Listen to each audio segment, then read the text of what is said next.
no my munsam, my good dear munsam, Gina, Necasebo. It is some near just to send Gina, Sompa dear Bama,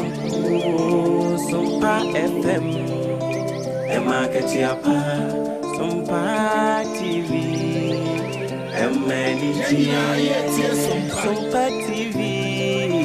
a manager. Oh. Wisdom ni mitie Sompa FM, he Sompa TV.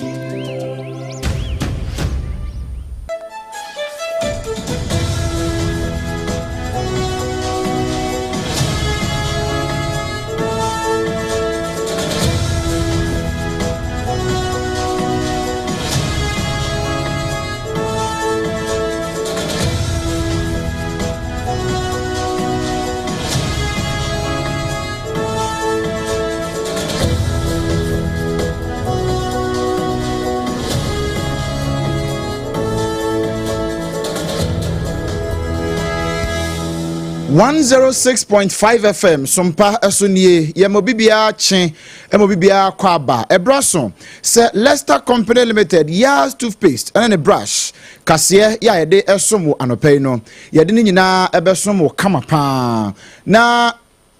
enen samwa yede bre one doso papa jibre na wono a eso yasene ama yede abre wo no yede wo nyina ho nsem ede ebema wo na ensama yede somwo no ebinie mrasebejemu atiamehene ede ato members ni nyina nim se wobi epekwan no akwakoddi dwuma bi afridi e woye ne ho a esese woje permission ansa na office of the special prosecutor ede ebu say ye pewache wo a zoom so de ye chew hwan no kana asemi oreje mensa kosa akasa ya wochirem se brewie dru se NDC amanyokuo no ekwanya womode MPP appointees bi faso no ye kasa etia DVL for say dropper for ya wono mo car a glass wo ma ye ne tinted wona betu onso sa adwumayefo a womo edi dwuma e wo Pambro salt mining enura womo ye kire pa ne enti a womo tu sa na mo no ehu amanebo e wo kase boimu enyire si abrochi mamu nso empanimfo aka won ho ede ho pa e no aka won ho ye de mo nchire mo be ma wo ensem no doso afoforo bi ka ho ena no pay yetu ni nyina amane wo e wo Sompa 106.5 FM Accra kan ye ho e wo Facebook no so Sara Sompa 106.5 FM Accra je wadwenkyere no e wo hono mo na fei no yenkinkan ni nyina emfa ma e wo kasebo no awieye esuo na anopai asomfo no eye banu midin e de Adwoa Asare mene Obrempong-Nana Kwaku Ampomah senenso se Nana Kwaku si Company Limited na dawromenti ena anopai wama dan papa etimu a ede kase no ebre wosanso ena secure sanitary pad womo nso dawroma epia yen amanema nyina etimi akonkan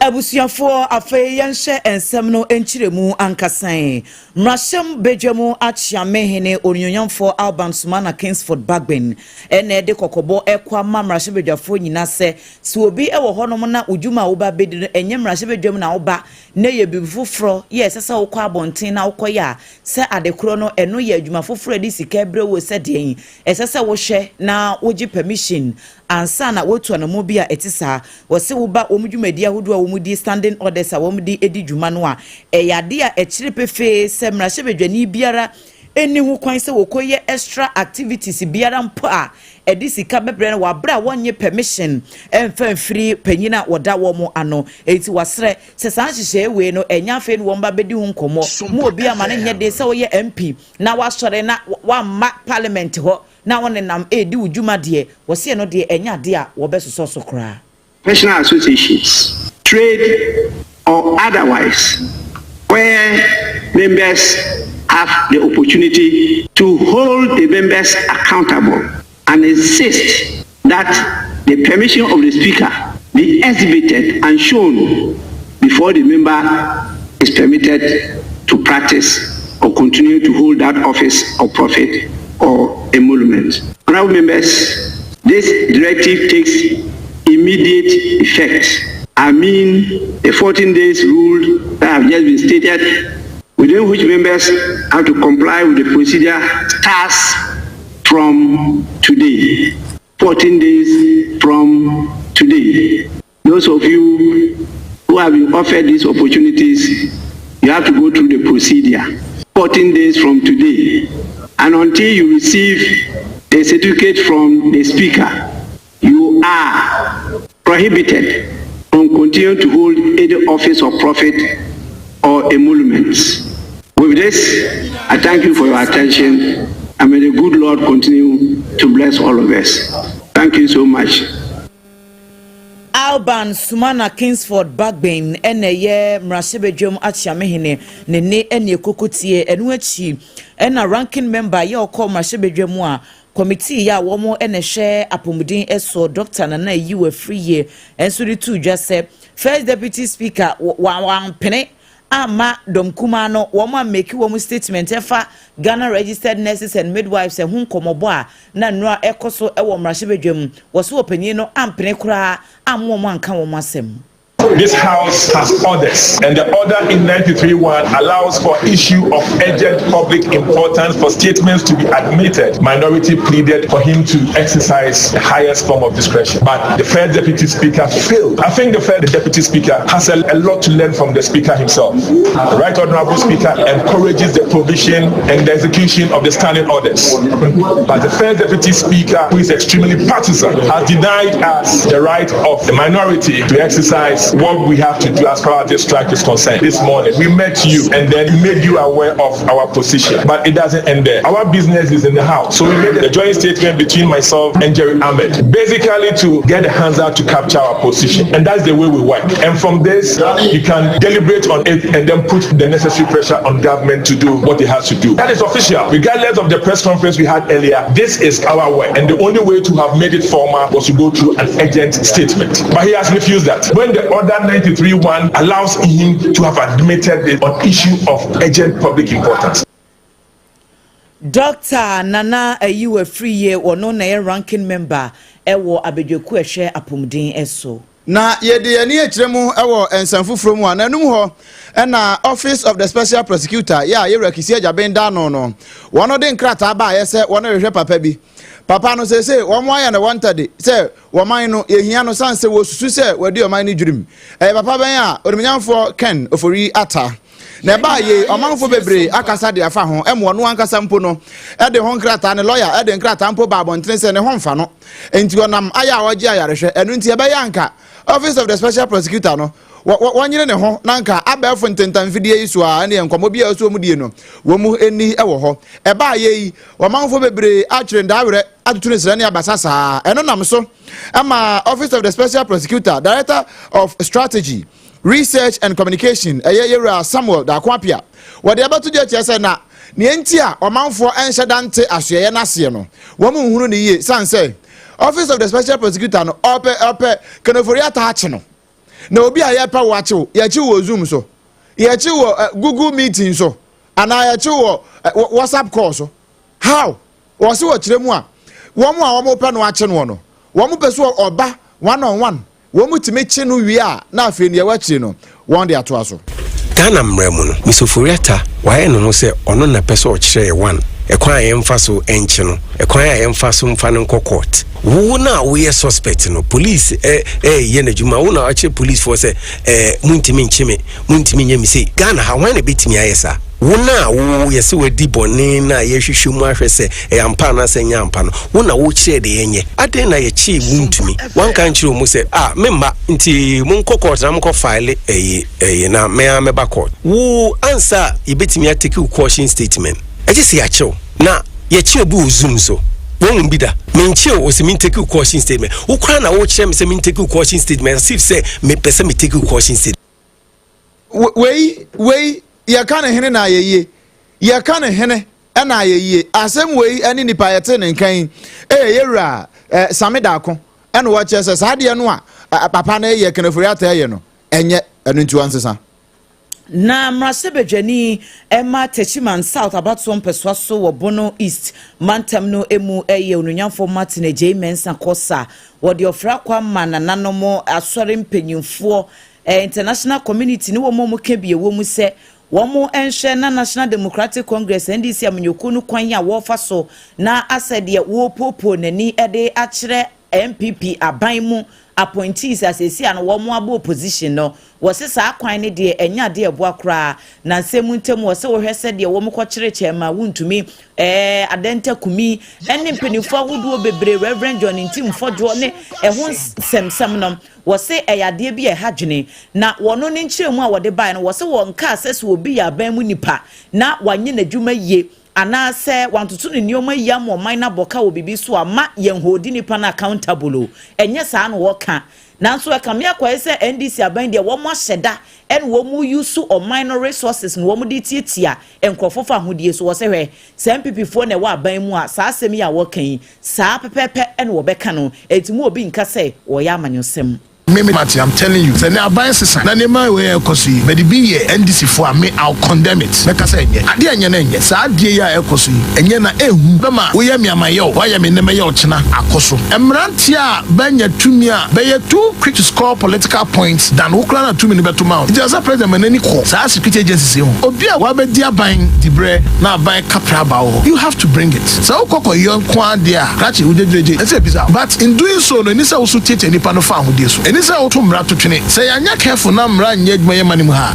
da chi bia ye ho be kire ye kire say bia be ye de ope emre be ninka so say pipi amanyoko pa nura be dia bane na adane a na ese hu say e dia dane because ba they use reckless exercise of power beso ni be sun kese when the tables turn. And I said this not to tease to me God of am sorry na hu say there's a certain media trial ye wu anim ase abonten ye man nye say wo ye kromfo na sometimes so ye nsema ya kan publicly ama ni party ase be ya kromfo be wies watch it out for now. One year, Bibia Mabezuba, who say we Bibia, Bebo. That pressure is also there. It's Chama to me. It should be Kakana who say yes. It doesn't help. And what she and opinion decided to just say, NDC aban mo mo pentem enye husi se Ghana city na hodia bamu na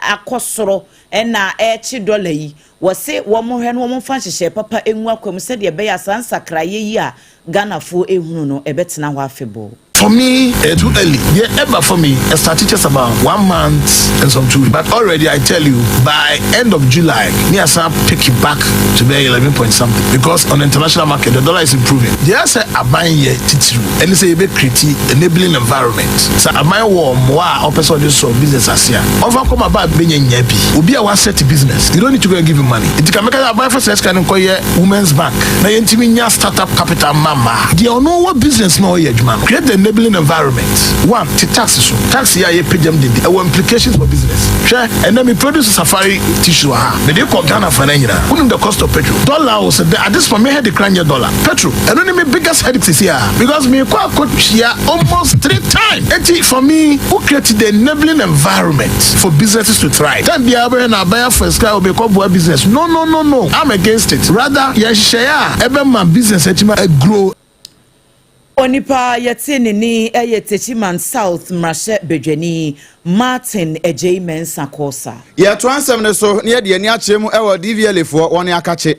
Woni kire se enema bi koso ewo dobafo bi no mu entemu a wo modwene ho a sebe wono ente ase. Na nipa wa ka se eye Ashanti Regional Manager Edema DVL Yera Jerry Aflabo. Na wakire se ade a ekoso ewo man Ghana mu a ase nipa bi abu ani aguso ya won mpese won beka ho asem no hadwene pa ye wa drobafo bebre ya wonam ye kwan yiso a won behu na wo ba ne car glass no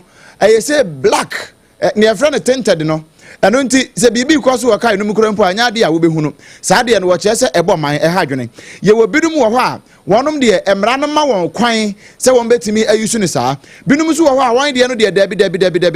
wo bi eni ho emra bi ama ne kwan woni license bia so ye saa we approve ma no eno ane se wo kɔ ba bi a ye twa glass yi bi no akɔ sa tented yi no de afafa mu saa de ni nyina na nye ebinom fa so de edi sabe ensamone e wo man no mu a esa de no hadwene pa eno nti wonom ene bambofo e ba beka bom na won tibi de mra no aye adwuma pa wo hwe Road Traffic Regulation Act 2012 no section 67 sub regulation 3 ene 4 no a e kire se uni pakro ya wo de sa de we be ya windscreen a ye be che wo no emra no ene ubedi yewura Jerry Aflabo. We have parliamentary approval for that 225. It is just because we want to try and combine education with enforcement, so it's a bit relaxed. But we'll start next month with the full implementation of the new rate. So I want to use the opportunity to educate our clients that they should make sure that they have their vehicles in good condition. They have their warning triangle, fire extinguisher. They have reflectors on their vehicle. They don't tint their vehicles. They remove the tint for the front windows. It's for their security. Okay, imagine you are being kidnapped at gunpoint at night or somewhere, you are driving through a checkpoint, and because the vehicle is tinted, somebody is holding a gun on you in the vehicle. Nobody sees, nobody knows. So you are taken away to some isolated place and then you are there. So we are talking about security for all of us. It's a general security thing. So our clients should understand it from that. I know their privacy is their concern, but you have to weigh the two and then make that decision. And so it's an appeal we are making to them that they should remove their front tint, because they all come with fines, they all come with penalties. When we meet you on the road, we apply, the rates, and then you pay. Ninyina ewo hu sunsanso sanse wankasa bi ompo ana o yadu police checkpoint bi na bia kronfo bi etuka yi mu adi tu asi so se ne waya oka yi mu yi prosi ni bedan hunu ana bambodi bedan hunu ya wo beje wo we nyina yera Jerry Aflabo ne nsem ni bi no. Adwumayefo ya wo mu edi wo mu dwuma wo Pambro Salt Factory factory bi a ewo Weja Junction stretch no eso na enu a wo mu keka wo mu ho kakra ewo adwuma no premises ho na wo mu nsem nyina ene se enchine ho adwuma no wo mu ye wo ho enso ekame akwa se China fo bi firi wo mu krom aba ya mpenifo bi so a ewo empotem ho no wo mu aka bo mu pese dane factory honom no Emma China for no wo de ye de wo mo epe na wo mo kire mu sese wo man kasa wo mo tiri ho a ye beyi wo mo ayi bone afi eche mu sa pepe na adwumadie bi so sa akoso wo mo kan ye amfoi ene ye fa asase no fa bi ma wo mo workers no dodo no a ehwere wo mo adwuma na afi we die enya de wo mbetena se aye nhwehan amasa na mo no akoso kra na wo mo ekire mu a adwumayefo be ye mpemba ko ne ekire de sempenifo amfa wo mo nan antia asemi mu no wo mo anhwe ampe ho asem anka sankofo nyina wo mo ebehwere wo mo adwuma nti wo mo de ofre akwa mo mampanyi ni wo mo kebie wo mo se ni menimu ya wo mo nhwe na sansase no wo mpese wo mo dane ede ma China fo no wo mo nhwe no wo mo pe ho asem enka Yani baby akwa Pambro Salt ya throw baby odi aduma free and sa yani baby ya de yakwa o ba se ya ne nya basana ya mari antonya mabo na ya throw baby we ya mabo bate na bu ayen ka mo hwe kire yakwa de nti egu ho enso to na ejiri kakrape ni na be na ne na je se ya boka egu ya sra Ghana ban jo mama ya sra soro wa be ku bi ma Pambro for ne asam ye mobo de di kan abi di kan MPP aba wo man ka bi amaye ya ko sisi a ndisi so aba ya de sede to omonim ya de ikotodwa gufo ya sra wo mo mbaka bi maye mo sori o mutina China for ya say o ana ya ka Ghana for wo bi amana amaye ya ni abro Pambro so for ya ni abre amampani mahama ya sra tamo jeje ya na ya ni mo ja de gufo bona. Enti Pambro Salt Factory adwumayefo bi ena yete wo mo nka no enu achi wo mo workers union na local chairman Evans Koviotu wono so ene so mpaka se kasaye ene wo kire mu ese ye krapo na wo mo etu na mo bi sei ene ye gya wo mo a anka enye de enso nko won befa ne sa nanso langard sem ompotem ho ano odin pa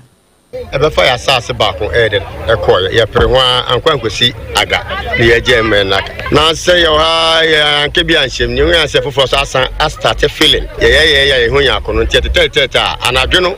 no mo de feeling na eden abebe go so mo feeling ne bebe mo feeling so o hwe so enche kwa na eguwe ena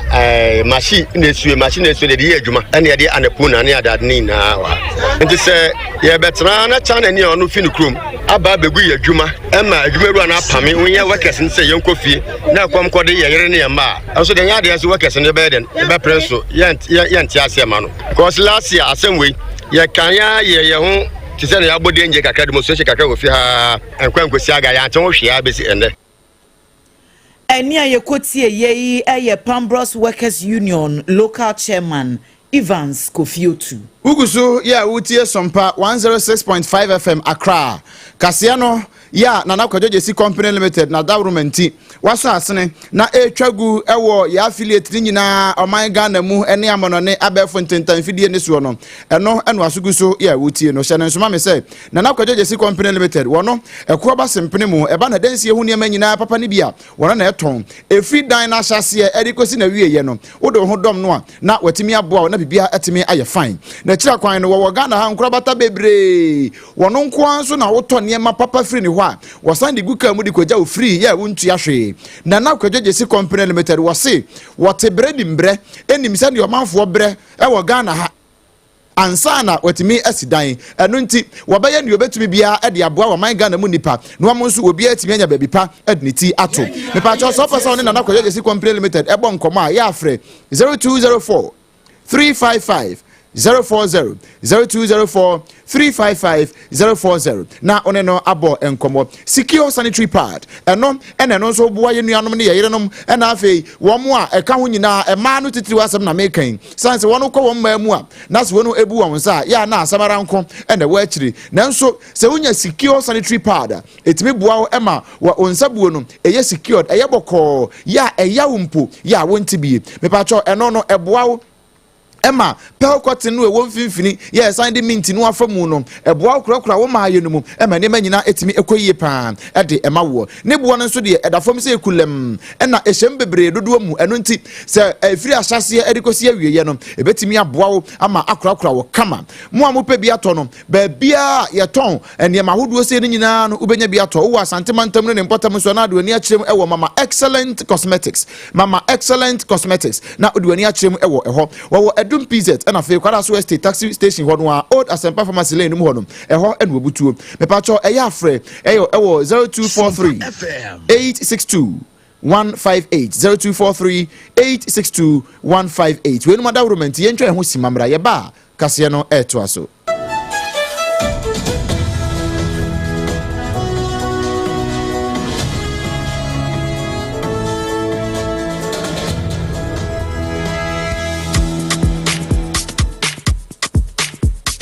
Kwaku, minim se why she. Me cry man nane. Now so ebony show one basso. Male sepeno. Ebony condoms comes in different flavors and available in all pharmacies, chemical shops, over-the-counter shops, and pubs. For bulk purchases, contact 055-230-0075. Ebony condoms, Ghana's most pleasurable condoms. Make it worth it. We got peppermint, strawberry, vanilla, chocolate. We got peppermint, strawberry, vanilla, chocolate. It only the view is a condom. The condom mulia then it's not on, but don't be those who got as a condom. Endpoint Homeopathy Clinic. Ghana had the obi enim sesa ye prostate. Na baby omutibi ye screening ema huni ye etu asia. Na eye Endpoint Homeopathy Clinic. Anase eye kidney, eye liver problem. Hofa baby ena ajujo. Na the friend premature ejaculation no a be maybe a woni wodofo akwakwehia. Asa wo di ne ho agro. Asa wo tonte. Ene ye bra Endpoint Homeopathy Clinic na ye moa wo. Ema ne mema mo pa wo. Eye Endpoint Homeopathy Clinic. Wo mo demufua. Yare bia infections bi ne wo ho. Anase bia wo hwa wo fa baby na ajuju kidney problem prostate die eye Endpoint Homeopathy Clinic ahenema kokobe kumase baako ho eben Angel Educational Complex no na Accra hanso so die wo mu gina mu ankasa e was painters bebre friend share signboard no huduro na ubusasa wo pe Endpoint Homeopathy Clinic obia ebe kiro for Endpoint e wo 0244 867068 and 0274234321 Endpoint Homeopathy Clinic wo mu demufua medo edrano pa wutimi to wo boase etwitwi wo si o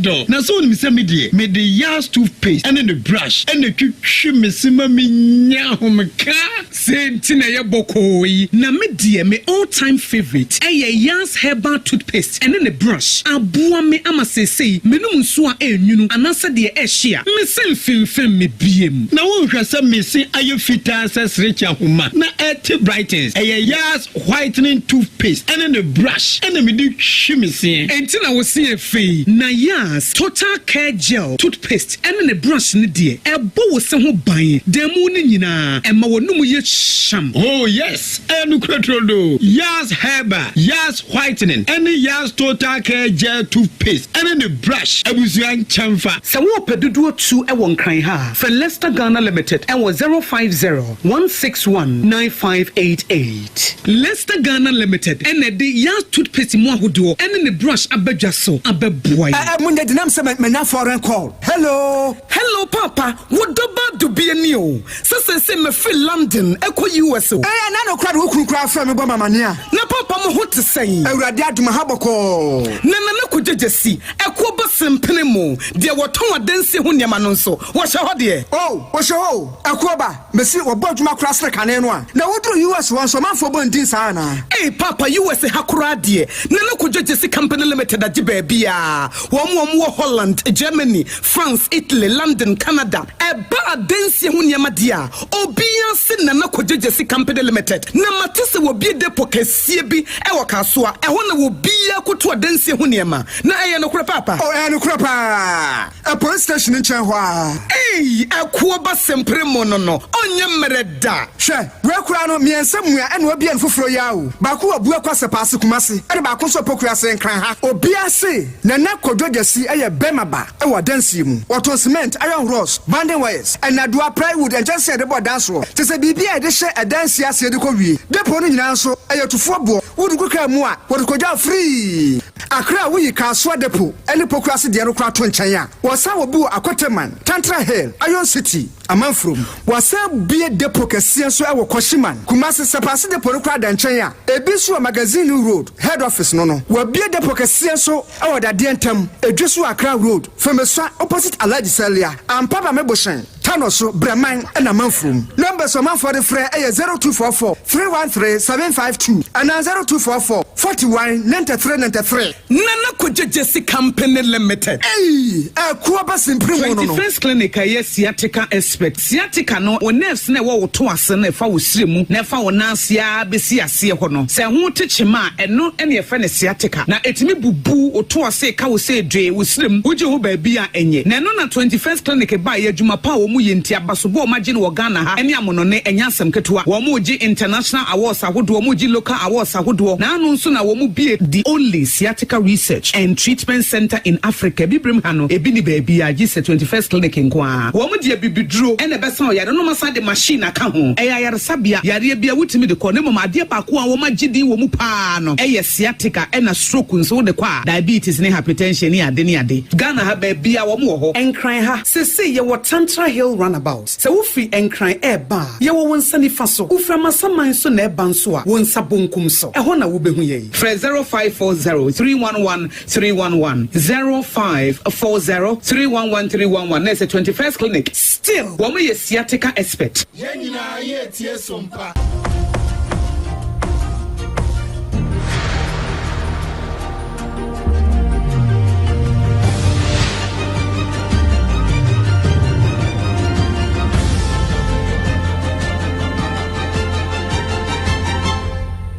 TV Emma Akatuapa ampa na yeto akase no so ne de ani akyeremu ewo obi man so United Kingdom anase UK ana Great Britain wo nyina waka bomu a baako wona kire se ade bi ekoso titiripa ne Israel ene Palestinianfo entem na wono anka bi a enye eno ntie nam so krampo ema wono UK fo ene Norway Australia Canada ena fe New Zealand wo mo de hye bi ebaaye say I want the buy no say enya Israel for any pamienu Israel for any pamienu a enya won no openi Itama Benve and afi Bezalel Smotrich one mienu what I say Womo ensem a wono ekeka wano nsem nti sesei one day tabono e de ato won so a nya de a won betimi atu won nan e de asi UK emontre so bio na amanebo no ekiremu a we finance minister yeah friend say Smotrich and national security minister your friend say Benve one mienu ensem a won bie wano akeka e de afa Palestinian fo ho titru pa ne Palestinian fo a wono mo ewo eye UK abrochimemu no won akeka nsem de afa ho a eye nsem a ehye aman gu aman enu nti won agina won ankasa numu asem so abua won fo say efri na ekro woni nim na sune won tu online e de si UK montre so anase UK asase so a dan asene ma afei won adwapade bia ewo UK no UK aban e de nsa atoso ya wono nsa entime enka ebio sa ensem we se nyina no efri UK aban ho e na aba ya we nyina ye kokobo se Israel fo be hwe won ho yi na afei ensem a won de egu Palestinian fo so e ne niam a won ka fo won ho no won bejai na afei asomdwe fan etimi aba won ntem ewie we so e na ye gina na kase ya de besomwa na nakwadwo Jesi Company Limited na dawromanti woso asene eme de brewo na afei secure sanitary pad enso ebo ne chidom na ne nyina mu no endpoint homeopathic clinic wono so eka ho bie ama ye de besomwo no ye de ne nyina esie ensam a ye de besomwo ena no pay no ebi ene se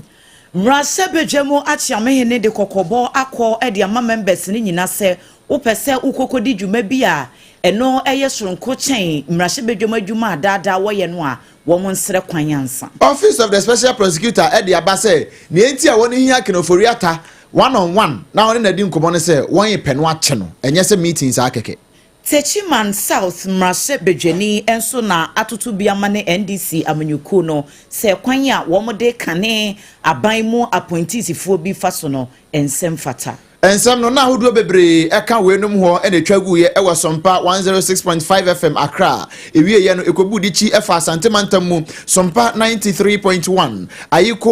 100.9 ni nyina wo kumase ena fe Adamfopa Radio enso ewo Paris Sompa 101.1 ewo Takwa Sompa 103.3 ewo Takra de 106.1 ewo Techiman ena 98.9 ewo Sunyai 90.7 ewo Nkranza ena fe 101.3 enso eye Sompa doma udikoda no ye twagu ya na ye Sompa FM Facebook no eye Sompa 106.5 FM Accra ena YouTube enso eye Sompa FM live www.sompaonline.com so ensemi nyina ndo so po egu ha udu ha obenya bi akenkan enianom ya ebese kase yi edema wo no eye me